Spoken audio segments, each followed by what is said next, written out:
From the Newstalk ZB newsroom, this is Newsfix. In this update, US President Donald Trump and his Russian counterpart Vladimir Putin have held a joint press conference following a high-profile summit in Alaska. They met for nearly 3 hours to discuss a potential ceasefire in Ukraine. Putin says he hopes today's agreements will pave the path to peace. His words are translated by CNN. We expect that Kiev and European capitals will perceive that constructively and that they won't throw a wrench in the works. Trump says it was a very productive meeting. There were many points that we agreed on, most of them, I would say, a couple of big ones that we haven't quite gotten there, but we've made some headway. CNN Chief National Security Analyst Jim Shotu says it doesn't appear anything concrete has come out of the meeting. But he did not announce any solid agreement, and he certainly did not use the word ceasefire. Global weapons industries booming as KiwiSaver investments fly under the radar.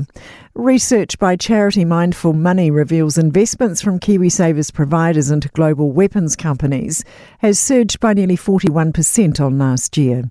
KiwiSaver and retail investment in weapons companies supplying the conflict in Gaza totals nearly $72 million.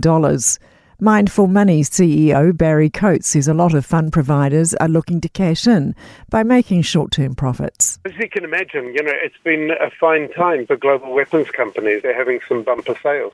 The Maritime Union says politicians need to get on the same page when it comes to infrastructure.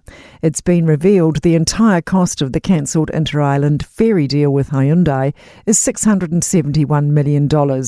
Union National Secretary Carl Findlay says it seems like the only reason National cancelled the project was because Labour came up with it.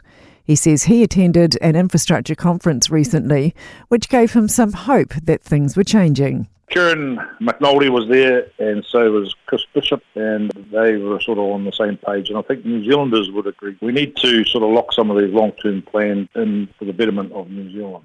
That's news. In sport, discipline is the catch cry for the All Blacks heading into the Rugby Championship opener against Argentina in Cordoba tomorrow morning.